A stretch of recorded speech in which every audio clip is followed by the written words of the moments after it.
What happens when a simple act of love for a grandchild is twisted into a public nightmare? For Arthur and Eleanor Williams, a retired couple with spotless reputations, a trip to buy a birthday present turned into a scene of humiliation and false accusations. They were profiled, accused, and cuffed by police officers blinded by prejudice. The officers thought they had an easy target in the two elderly black grandparents. They had no idea who was about to pull into that parking lot. They had no idea they were about to confront the unyielding wrath of a United States Marine captain coming home to defend his own. The autumn air in Oak Creek, a manicured suburb just north of the city, had a familiar crispness to it. It was the kind of air that made Arthur Williams feel nostalgic. At 74, with a tweed jacket that had seen more seasons than most of the town's oak trees, he felt a deep, quiet contentment. Beside him in their polished 2018 Buick LaCrosse, his wife of 51 years, Eleanor, hummed a soft gospel tune. Her silver-streaked hair was elegantly pinned, and her eyes, though framed by the fine lines of a life well lived, held a vibrant, youthful sparkle. They were on a special mission. Their grandson, Leo, was turning 12, and Leo was obsessed with filmmaking. He created little movies with his friends on an old smartphone, complete with surprisingly clever camera angles and dramatic, if slightly wobbly, action sequences. Arthur and Eleanor had saved for months. They were going to Quantum Electronics, a large, sleek store with glass walls and an intimidatingly modern logo, to buy him his first real camera, a Canon EOS R100.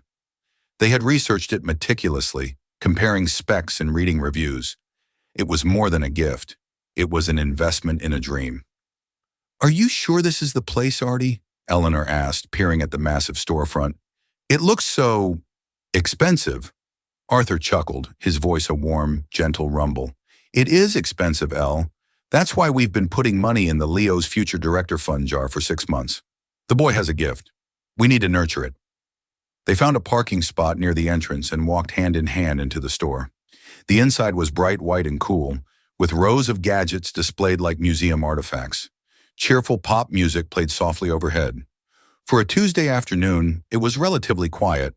A few younger customers were engrossed by a display of drones, and a man in a business suit was speaking animatedly to a sales associate about smart home systems. They spent nearly an hour with a helpful young employee named Ben, who patiently explained the camera's features, showed them different lenses, and never once made them feel out of place or rushed. Arthur paid with his debit card, the total coming to just over $650. Ben carefully packed the camera, the extra battery they'd purchased, and a memory card into a glossy black bag with the store's silver logo. "Your grandson is a lucky kid," Ben said with a genuine smile. "This is a fantastic starter camera." "Thank you, young man. You've been a great help," Eleanor said, her voice full of warmth. As they left the store, the automatic doors sliding shut behind them, they felt a swell of pride and excitement. They couldn't wait to see the look on Leo's face. They were so caught up in their happy bubble that they didn't notice the store manager, a woman with a severe blonde bob and a pinched expression, watching them leave. She picked up the phone behind her counter, her eyes narrowed into suspicious slits. They had just reached their car, Arthur fumbling for the keys in his jacket pocket, when the serene afternoon was shattered. 2 Oak Creek Police Department cruisers, a Ford Explorer and a Dodge Charger, screeched into the parking lot, lights flashing, and boxed their Buick in. 2 officers emerged. The first, a man in his late 20s with a military-style haircut and a cocky swagger, was Officer Chad Miller. The second, his superior, was Sergeant Frank Davis, a burly, mustachioed man in his 50s whose face seemed set in a permanent look of weary cynicism. Officer Miller approached them, his hand resting casually on the butt of his holstered Glock. "Sir, ma'am, I'm going to need you to step away from the vehicle and place your hands where I can see them." Arthur and Eleanor froze, their hearts pounding in their chests. The glossy bag containing their grandson's dream gift suddenly felt impossibly heavy. Confusion, quickly followed by a cold, creeping dread, washed over them. This had to be a mistake, a terrible, unbelievable mistake. "Officer, there must be some sort of misunderstanding," Arthur said, his voice steady despite the tremor in his hands. He held his empty palms up, a gesture of peace and compliance he'd unfortunately had to learn as a young black man decades ago. Eleanor stood beside him, her face a mask of disbelief. "We haven't done anything wrong." Officer Miller's eyes flickered over them, a dismissive, sizing-up glance that lingered on Arthur's tweed jacket and Eleanor's simple purse. It was a look they both knew all too well. It was the look that dismissed their history, their character, their very humanity, and saw only a stereotype. "We received a call from the store manager about a theft," Miller said, his tone flat and accusatory. He gestured with his chin toward the quantum electronics bag in Arthur's hand. "A high-value camera, to be exact. Matches the description of the one you're holding." Sergeant Davis stood back, arms crossed, observing. He didn't intervene. His silence was its own form of confirmation, a tacit approval of Miller's aggressive approach. "A theft?" Arthur's voice rose slightly. "Officer, we just purchased this camera. I have the receipt right here in my wallet." He made a slow, deliberate move toward his back pocket. "Hold it!" Miller snapped, his hand tightening on his weapon. "Don't you move. Just stay right where you are." The command was so sharp, so filled with unwarranted hostility, that it felt like a physical blow. People were starting to notice. A woman loading groceries into her minivan slowed to stare. A couple walking toward the store paused, their curiosity piqued by the flashing lights. Arthur and Eleanor were suddenly on display, the subjects of a public spectacle. The warmth of the afternoon had vanished, replaced by a chilling sense of shame. "Chad, let the man get his wallet," Sergeant Davis grunted, his voice gravelly. It wasn't an order given out of decency, but one of procedural necessity. Miller smirked. "All right, old-timer, real slow." With trembling fingers, Arthur retrieved his worn leather wallet. He carefully extracted the long, crisp receipt from quantum electronics and held it out. Miller snatched it from his hand. He glanced at it for barely a second before scoffing. This could be for anything, a different item, or it could be fake. Easy enough to print something up these days. "A fake receipt?" Eleanor's voice was incredulous. "Sir, we are retired school teachers. I was a librarian for 40 years. My husband taught history. We have never stolen a single thing in our entire lives." Her plea for reason, for them to see who they truly were, was met with a wall of indifference. Yeah, everyone's a saint when we show up," Miller sneered. He turned to Arthur. "What's in the bag?" "It's the camera we just bought for our grandson's birthday," Arthur said, his dignity a fragile shield against the officer's contempt. "Open it," Miller commanded. Arthur placed the bag on the hood of his car and carefully took out the box containing the Canon EOS R100. Miller examined it, then looked at the receipt again. He pointed to a line item. "Says here you bought an extra battery. Where's that?" "It's in the box with the charger," Arthur stammered, his mind struggling to keep up with the absurdity of the situation. "So you say." Miller then looked at Eleanor. "Ma'am, I'm going to need to look in your purse." "My purse?" Eleanor clutched it tighter. "Why?" "Standard procedure. Looking for other stolen merchandise," Miller said. It was not standard procedure, and they all knew it. It was an exercise in power, in degradation. Without waiting for permission, Miller reached out and took the purse from her. He unceremoniously dumped its contents onto the hood of the car. A wallet, a tube of lipstick, a small Bible, a packet of tissues, reading glasses. A small framed photo of their son Marcus, in his Marine Corps dress blues, clattered onto the metal. Miller picked up the photo, glanced at it, and tossed it back down with the rest of the items, his face impassive. The casual disrespect for the image of their son, a man who had served his country for over 15 years, was a fresh, deep cut. It was then that the store manager, Karen Vickers, walked out, flanked by a nervous-looking security guard. She pointed a perfectly manicured finger at them. "That's them," she said, her voice loud and self-righteous. "They were acting very suspicious. They lingered in the camera section for a long time, and I saw him slip something into her purse when they thought no one was looking." It was a blatant, venomous lie. Arthur felt the air leave his lungs. He looked at this woman, a complete stranger, who was casually and cruelly dismantling their lives on the asphalt of a parking lot. Ma'am, that is not true, Aunt, Arthur said, his voice shaking with a mixture of anger and disbelief. We spoke to a young man named Ben. He helped us. Look at your own security cameras. Our cameras in that section have been glitching all day, Karen said smoothly, a lie she had clearly prepared. But my eyes work just fine. That was all Miller needed. All right, that's enough, he declared, pulling out a pair of handcuffs. You're under arrest for suspicion of felony theft. Arrest! Eleanor gasped, her hand flying to her mouth. Tears welled in her eyes. You can't be serious. Put your hands behind your back, sir, Miller ordered Arthur. The cold steel of the handcuffs bit into Arthur's thin wrists. The click of the cuffs locking echoed in the stunned silence. At 74 years old, Arthur Williams, a man who had mentored hundreds of students and served as a deacon in his church for 30 years, was being treated like a common criminal. Miller then moved to Eleanor. Ma'am. No, she whispered, tears streaming down her face. Please don't do this. Sergeant Davis, who had been a silent observer, finally stepped forward. He took the cuffs from Miller. I'll handle this, Chad. His touch was marginally gentler as he cuffed Eleanor, but the result was the same. The degradation was absolute. As they were led, stooped, and shamed toward the back of Miller's cruiser, Arthur saw the faces of the onlookers. He saw pity in some, morbid curiosity in others, and in a few he saw a flicker of confirmation. The ugly, prejudiced belief that this was just how things were. The weight of that injustice was heavier than any handcuffs. He and his beloved Eleanor were being erased, replaced by a caricature drawn by bigotry. As the car door slammed shut, plunging them into the cramped, plastic-molded back seat, a profound sense of hopelessness began to set in. Captain Marcus Williams, United States Marine Corps, drove his gray Ford F-150 with the quiet focus of a man accustomed to far more stressful situations. He was on a 72-hour leave from Camp Lejeune, a surprise visit for his father's upcoming birthday.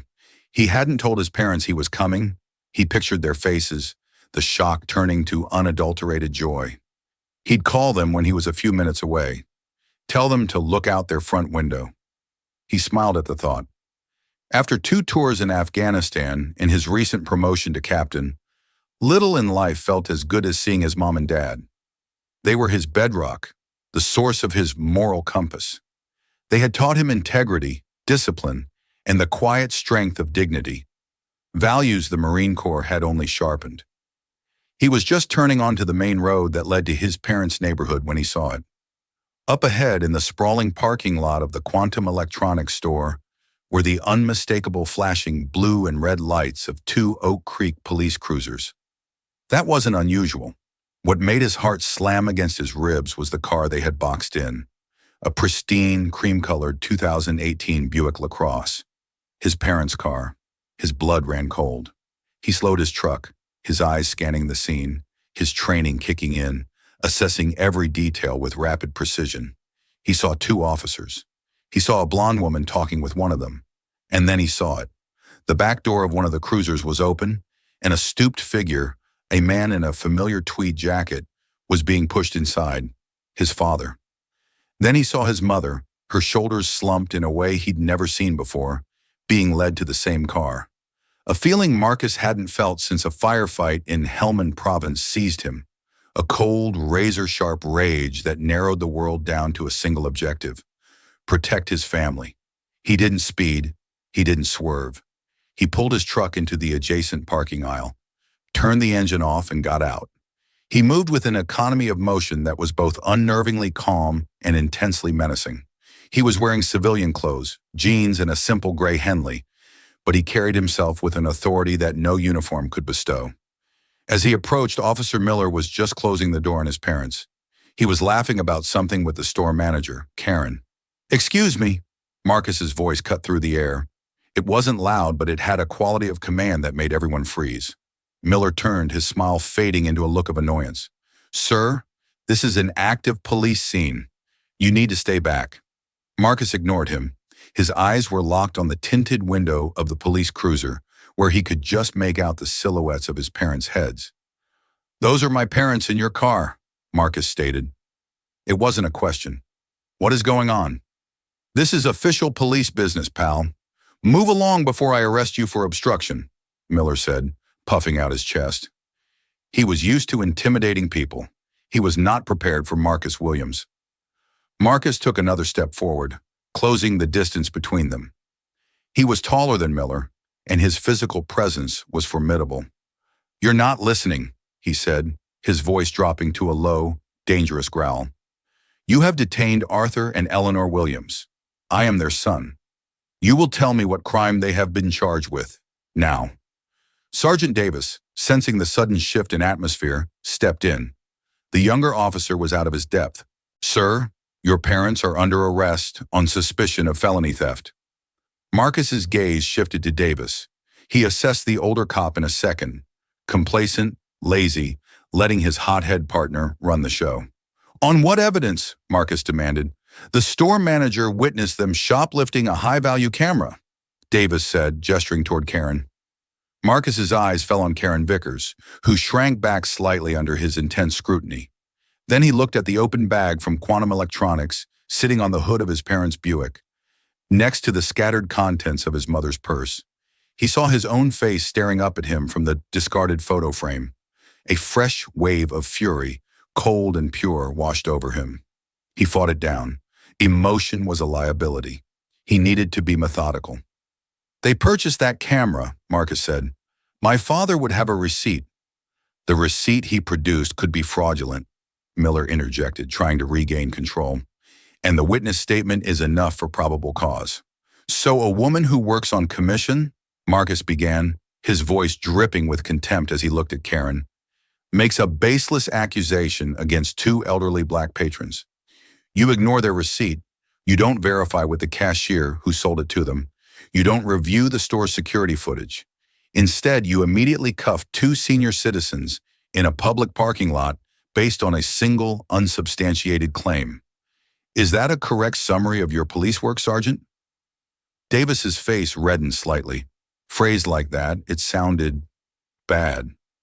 "We are conducting an ongoing investigation." "No," Marcus said, his voice like flint. "You're done conducting it. Your investigation is over. You're now going to conduct a new one, with me. First, you're going to call your supervisor and have him meet us here. Second, you are going to get the security footage from this store for the last hour. All of it, not just from the glitching camera section. And third," he took another step closer, his eyes boring into Miller's, "you are going to take my parents out of that car, uncuff them, and let them sit in their own vehicle while we sort out the mess you've made." Miller laughed, a short, ugly bark. "You don't get to give us orders, buddy." Marcus stood still for a moment. Then he reached into his back pocket and pulled out his wallet. He didn't show a driver's license. He flipped it open to his military ID. "Captain Marcus Williams, United States Marine Corps," he said, his voice ringing with authority. "I've commanded 200 Marines in combat zones. I know what a chain of command looks like. I know what proper procedure is. And I know a civil rights violation when I see one. You have 2 minutes to get my parents out of that car before my next call is to the ACLU and the best civil rights attorney on the East Coast. Your choice, Sergeant." Sergeant Davis looked from the ID card to Marcus's unflinching eyes. He saw no bluff. He saw a man who would burn their entire world to the ground to protect his family. The sweat on Davis's brow suddenly felt very cold. This situation had just spun violently out of his control.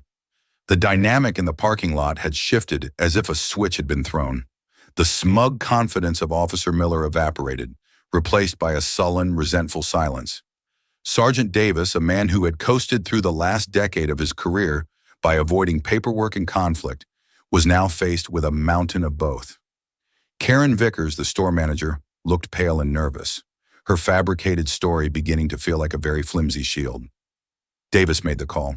He spoke in low, clipped tones to his shift commander, Lieutenant Allen. He tried to frame it as a simple misunderstanding that was being handled, but Marcus, standing just a few feet away, could hear the tremor of anxiety in his voice. While Davis was on the phone, Marcus turned his attention back to Miller. "The keys," he said, holding out his hand. "Give me the keys to their cuffs." Miller hesitated, looking toward his sergeant for guidance. Davis, still on the phone, gave a short, sharp nod. With ill grace, Miller handed them over. Marcus walked to the cruiser and opened the back door. The relief that washed over Arthur and Eleanor's faces was so profound, it was heartbreaking. "Marcus," Eleanor whispered, tears starting anew, but this time from relief. "I don't understand." "You don't have to, Mom," Marcus said softly, his voice gentle for the first time since he'd arrived. "I'm here now. I'll handle it." He expertly unlocked their cuffs. The red, angry marks on their thin wrists sent another spike of rage through him, but he kept his expression calm for their sake.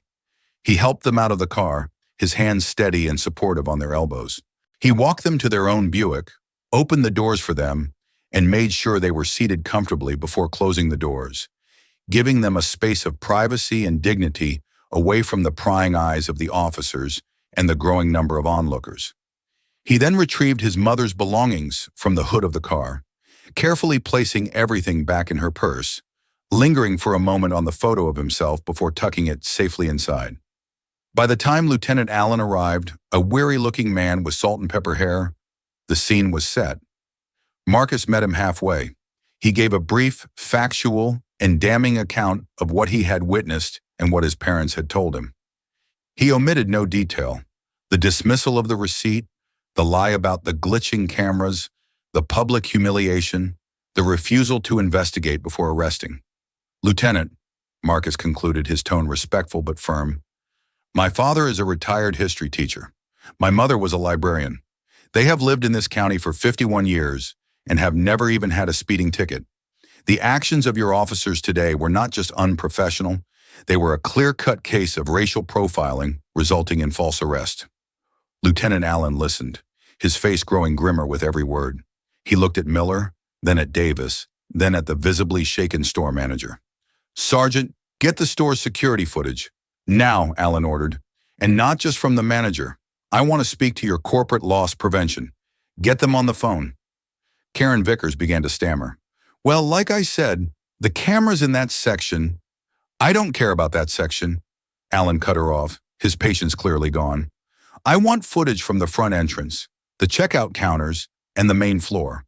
I want to see every second from when Mr. and Mrs. Williams entered this store until they left." He turned to a third officer who had arrived with him. "Go inside with her. Make sure we get what we asked for."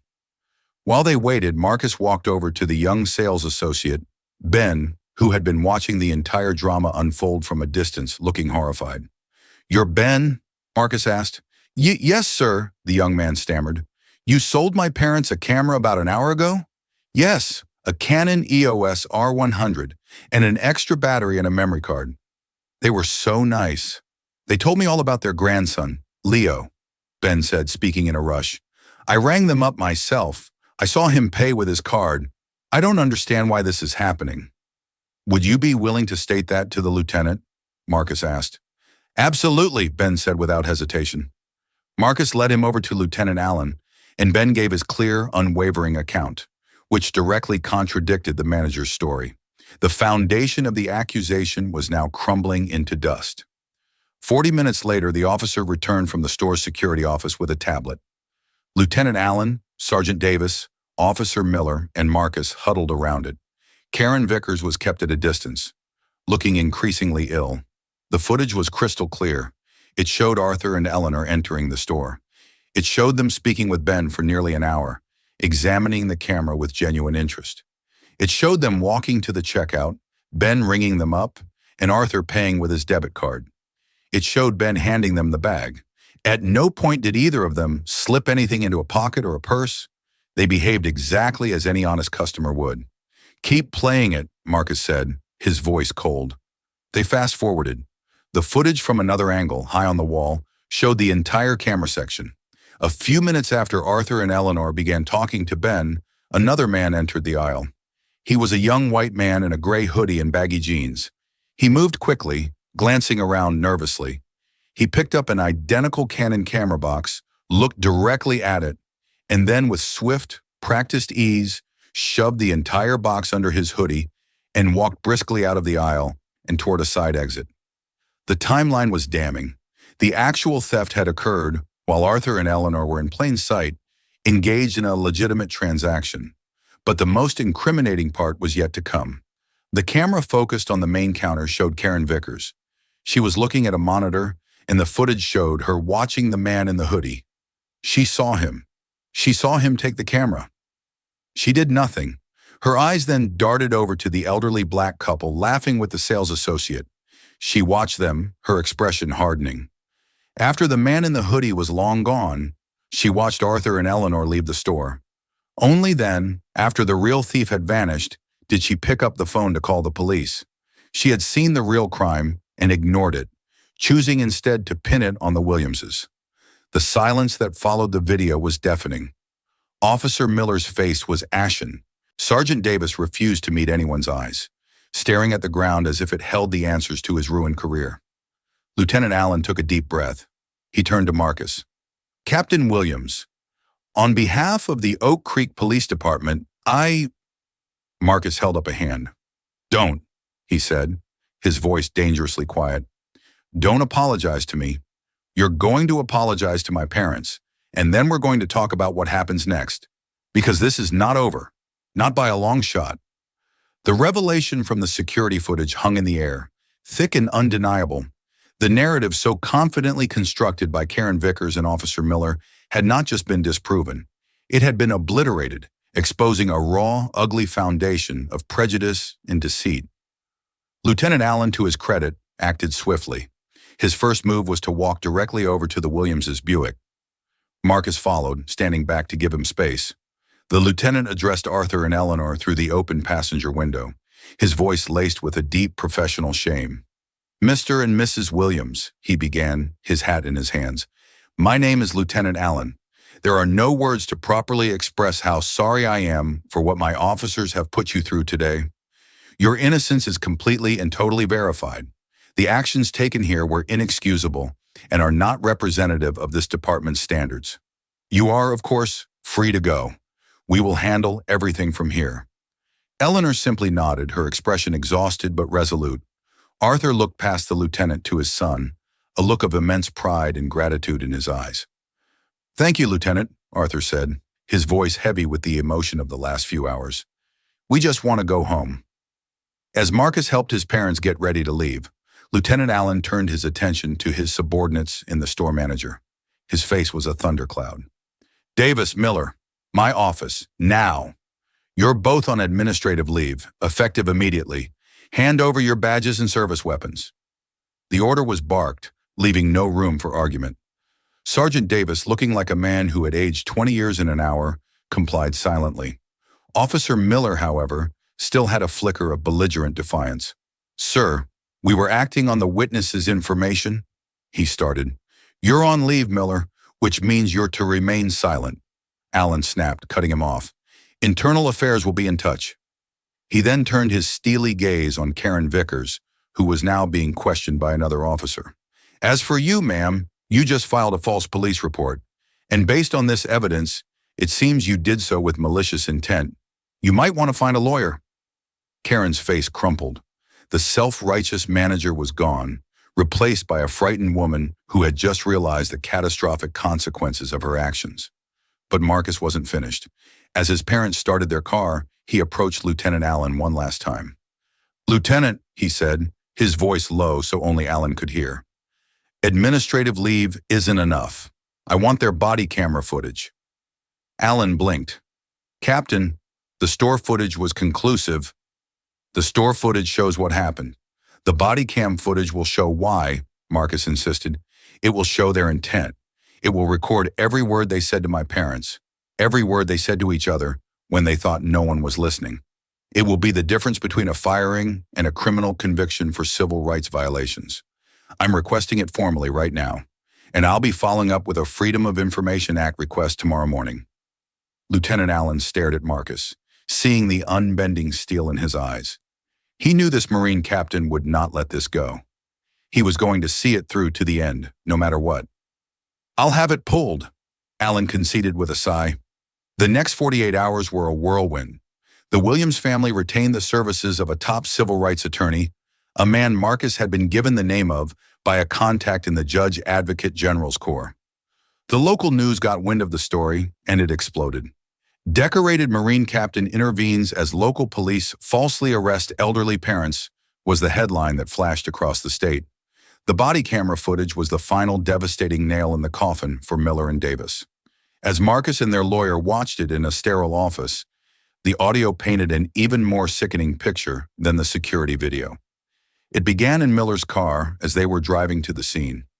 "Another call from Quantum," Miller's voice said with a sigh. "Manager Karen says she's got a couple of suspicious ones hanging around the high-end cameras." "Let me guess the description," Davis's voice responded, thick with cynicism. "You got it in one, Frank," Miller chuckled. "Bet you $1 they drive something old and flashy." The footage showed their arrival, their immediate aggressive stance. But the most damning audio came after they had cuffed Arthur and Eleanor and placed them in the car. Miller had muted his microphone, a violation of department policy, but had failed to do it correctly. His conversation with Davis was still faintly but clearly audible. "Piece of cake," Miller was saying. "Old-timers like that, they're either genuinely senile and forget they took it, or they think they can get away with it. We'll get a quick confession at the station. Easy collar." "You see the way he looked at me?" Miller continued, referring to Arthur. "Trying to pull that dignified old man routine. They always do." There was no talk of evidence, no concern for procedure, just a smug, prejudiced assumption of guilt based on nothing more than the color of their skin and their age. They had decided the Williamses were criminals the moment they got the call, and every action they took was to confirm that preconceived notion. When combined with Karen Vickers' deposition, in which, under pressure from her own company's lawyers, she admitted to having a bad feeling about the Williamses and ignoring the actual thief because she was flustered, the case was airtight. It was no longer about a simple mistake. It was a clear, documented conspiracy to frame an innocent couple, born from the ugliest corners of prejudice. The truth, in all its devastating detail, was now fully exposed. The fallout was not just swift, it was brutal.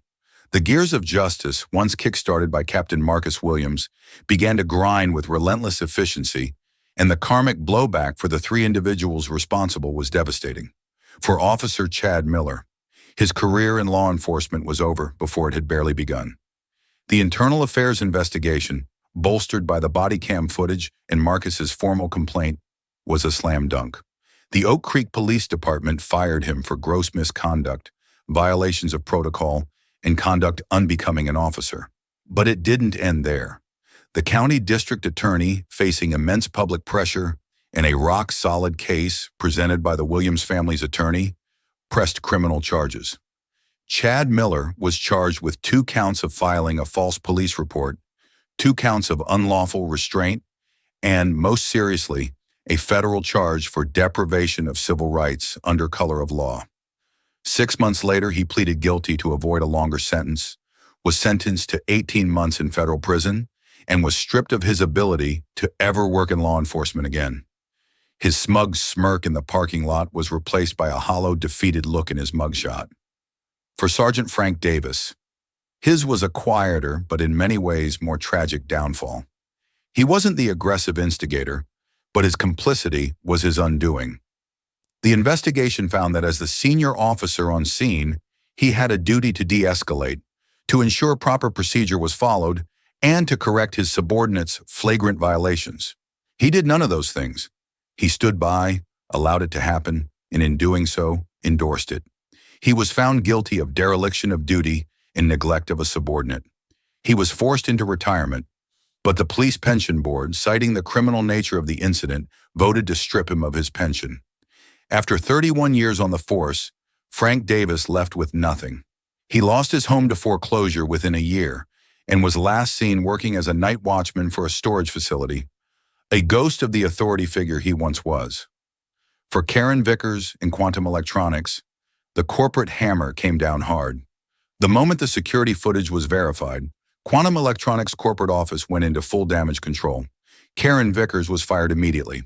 In a press release, the company called her actions a reprehensible and unacceptable violation of our company's core values of respect and integrity. But the corporation itself could not escape liability. Faced with an ironclad, multi-million-dollar lawsuit from the Williams family for defamation, false imprisonment, and emotional distress, Quantum Electronics' legal team quickly sought a settlement. The final number was never made public, but sources close to the case reported it to be in the range of $2.5 million. A condition of the settlement was a public written apology to the Williams family published in the state's largest newspaper. Furthermore, the company was forced to overhaul its employee training programs nationwide, implementing mandatory, rigorous anti-bias and de-escalation training for all managers. The Oak Creek store location became a pariah in the community. Sales plummeted, and within a year, the gleaming glass building was vacant, a silent monument to the day prejudice and lies were met with unyielding truth. For the Williams family, their vindication was absolute, but they did not simply take the settlement money and retreat into a quiet life. Guided by Eleanor's quiet strength and Arthur's deep sense of history and justice, they used a significant portion of the funds to establish the Leo Williams Foundation for Justice, named after the grandson whose birthday gift started it all. The foundation provides pro bono legal aid to victims of racial profiling and false arrest, turning their traumatic experience into a powerful force for good in their community. Arthur and Eleanor became reluctant but respected public figures, speaking at community events about their experience, not with bitterness, but with a message of vigilance, dignity, and the importance of standing up for what is right. They had been targeted because their attackers saw them as weak, as easy victims. In the end, their quiet dignity proved to be the most powerful weapon of all. The camera they bought for Leo sat on a shelf in their living room, not as a reminder of that awful day, but as a symbol of how an act of love, when defended with courage, could triumph over an act of hate. 6 months had passed. The Earth had completed half a journey around the sun, tilting Oak Creek away from the fierce heat of summer and back into the familiar, gentle embrace of autumn. It was the same crisp, clean air that had filled Arthur Williams's lungs with nostalgia on that fateful Tuesday, but now it carried a different quality. The scent of wood smoke and decaying leaves no longer felt like an ending, a retreat into the quiet dormancy of winter, but like a cleansing. It was the smell of a chapter closed and a new one, hard-earned and deeply cherished, beginning. The town itself seemed to breathe this new air. The story of what happened in the quantum electronics parking lot had seeped into the local consciousness, becoming a modern-day fable, a cautionary tale whispered in grocery store aisles and debated over coffee at the town diner. The gleaming glass-walled building that once housed the electronics store now stood as a silent, hollow monument to the day a community's ugliest prejudices were laid bare. Its dark, empty windows reflected the passing clouds and the changing colors of the oak trees, a constant, unavoidable reminder of the high cost of a lie. Locals called it the Williams Incident, a phrase that carried a complex weight of shame, respect, and a nascent, town-wide resolve to be better. This resolve was most visible within the Oak Creek Police Department. The scandal had been a brutal but necessary cauterization of a festering wound. Lieutenant Allen, now promoted to captain and given a clear mandate by a chastened city council, was leading a top-down reformation. The old guard's cynical, coasting culture was being systematically dismantled. New, rigorous, and continuous anti-bias training, designed in consultation with civil rights groups, was mandatory for every officer. A community outreach division was established, tasked with rebuilding the shattered trust between the department and the citizens it served. Captain Allen, a man whose weary professionalism had been galvanized into a crusader's purpose, often used an anonymized version of the Williamses' arrest and training seminars, his voice steel hard as he described it as the absolute embodiment of a catastrophic failure, a never-again moment for his department. Today, however, the epicenter of that earthquake was an oasis of peace and celebration. At the Williamses' comfortable, book-lined home, the air was filled not with the ghosts of the past, but with the warm, inviting sense of cinnamon, baking apples, and Arthur's famous slow-cooked barbecue. The backyard, a meticulously kept square of green lawn and vibrant marigolds, was alive with the cheerful noise of friends and family. They were celebrating a dual milestone, Arthur's 75th birthday and the official launch of the Leo Williams Foundation for Justice. Arthur stood by the large smoker, a content smile playing on his lips. His old tweed jacket, the one that had become an unwitting symbol of his public humiliation, was retired. In its place, he wore a handsome charcoal gray blazer, a birthday gift from Marcus. He wasn't just the patriarch of his family today. He was the chairman of the board of a new, powerful force for good. He turned a rack of ribs with a practiced hand, his gaze sweeping across the yard, cataloging the faces of their supporters. His old principal was there, locked in a lively debate with members of their church deacon board. Their civil rights attorney, a sharp, empathetic man named David Chen, was laughing with his wife and kids near the patio. And standing near the bird bath, looking slightly overwhelmed but deeply happy, was Ben, the young sales associate from Quantum. After the store closed, Arthur had personally written him a letter of recommendation that had landed him a better job with a local, family-owned camera shop. Ben was an honored guest, a living symbol of the simple decency that had been the first casualty on that terrible afternoon. Eleanor came up behind Arthur, wrapping her arms around his waist and resting her head against his shoulder. Her silver-streaked hair caught the golden afternoon light. "They all came, Artie," she whispered, her voice filled with a quiet wonder. Arthur placed his hand over hers. "They came because what we're doing matters, Elle. They came because they know it could have been them." He looked at her, his eyes full of a love that 51 years had only deepened. "How are you holding up?" "I'm better than holding up," she said, her voice firm with the librarian's quiet strength that Marcus had inherited. "I feel purposeful." In the weeks after the incident, Eleanor had been the family's emotional bedrock. While Arthur wrestled with the historical echoes of the injustice and Marcus channeled his anger into strategic action, Eleanor focused on the human cost. She had spent hours on the phone, not with lawyers, but with other families in the state who had reached out after hearing their story. Families who had endured similar humiliations without the resources or the Marine captain's son to fight back. It was her quiet insistence that their settlement should not be a private comfort, but a public weapon. The foundation was her vision as much as anyone's. Across the lawn, Marcus watched them, leaning against the sturdy oak tree he'd fallen out of as a boy. He was on a planned leave this time, the surprise replaced by a profound sense of rightness. He held a simple mug of coffee, its warmth a small comfort against the autumn chill.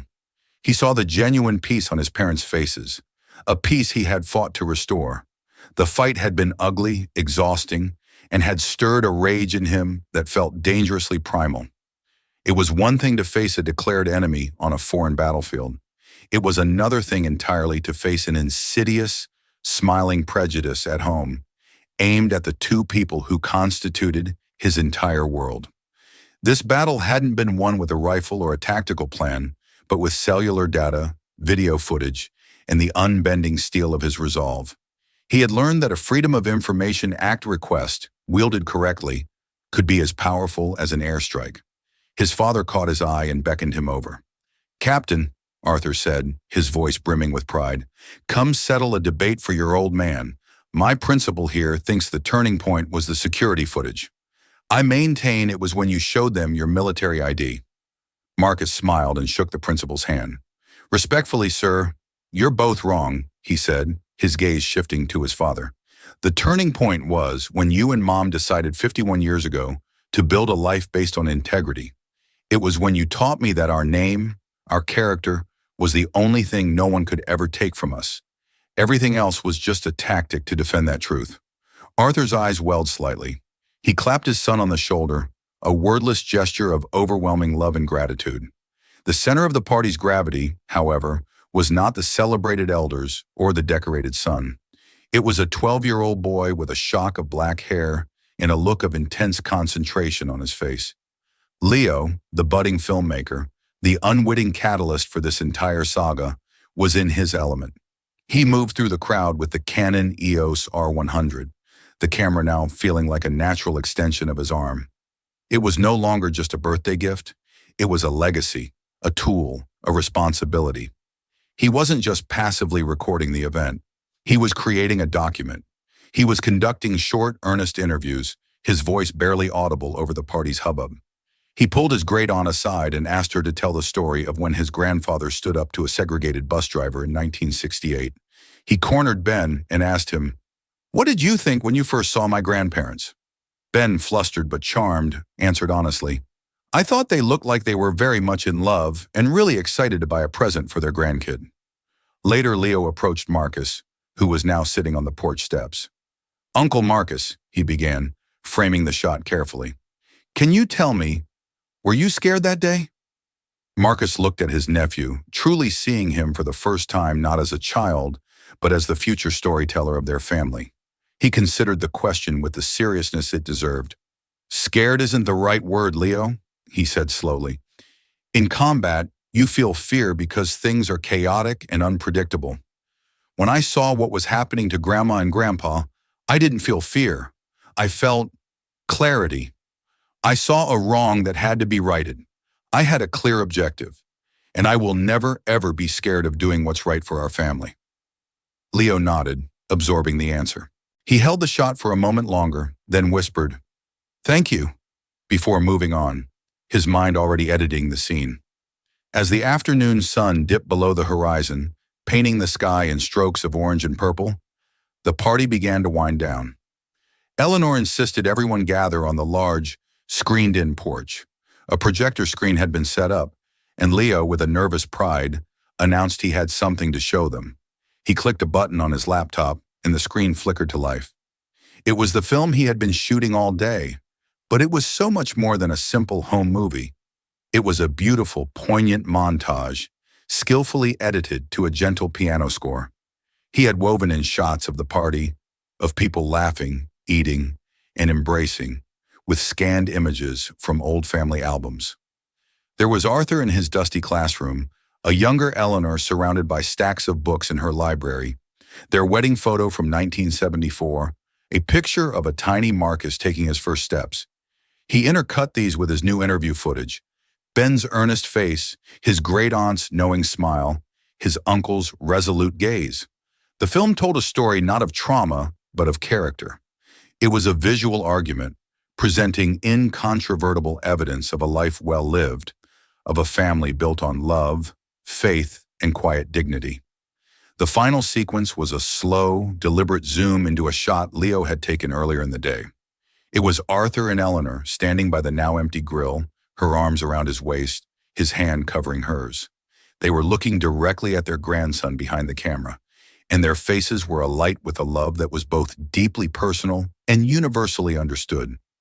As the image faded to black, a simple title appeared on the screen, The Williamses. A reverent silence held the porch for a moment, thick with emotion. Quiet sniffles could be heard from the back row. David Chen, the attorney who had seen the ugliest side of the case, reached over and squeezed Arthur's shoulder. Eleanor dabbed at her eyes with a handkerchief, her face a perfect portrait of pride and love. It's wonderful, Leo, she said, her voice trembling slightly. Arthur, his voice thick and gravelly, looked at his grandson, who was trying to hide a huge grin. It's a masterpiece, son, he declared. Then he corrected himself, his history teacher's mind making the crucial connection. No, it's more than that. It's a primary source document. You captured the truth, and the truth we learned is the only thing that matters. As Leo looked at the image of his grandparents frozen in his memory and now on the screen, he finally understood the full weight of the gift in his hands. The camera wasn't just for making up stories. It was for telling the true ones. It was for capturing the evidence of a person's soul, for documenting the character that no false accusation could ever truly tarnish. The truth of his family, he knew with the sudden, profound certainty of a 12-year-old who had witnessed a quiet miracle, was the most powerful story he would ever tell. They had faced down the ugly, the ignorant, and the unjust, and they had won, not by sinking to that level, but by rising above it, armed with a librarian's quiet strength, a historian's long perspective, and the fierce, unyielding, and clarifying love of a United States Marine captain coming home to defend his own. The scar from that day remained, but it was no longer a source of pain. It was a mark of victory. This wasn't just a story about a stolen camera or a mistaken identity. It was a story about the deep, ugly roots of prejudice and the incredible power of dignity in the face of humiliation. Arthur and Eleanor Williams were targeted because someone saw them as a stereotype, not as human beings. But the haters, the accusers, and the corrupt officers all made one fatal miscalculation. They never imagined the strength of the family they were trying to tear down. They never counted on Captain Marcus Williams. The hard karma that came for those responsible wasn't magic. It was the direct result of a son who refused to let his parents' honor be trampled. If their story of courage and vindication moved you, and if you believe that justice should always prevail, then please take a moment to support our channel. Hit that like button, share this video with someone who needs to hear it, and be sure to subscribe and turn on notifications. Thank you for listening.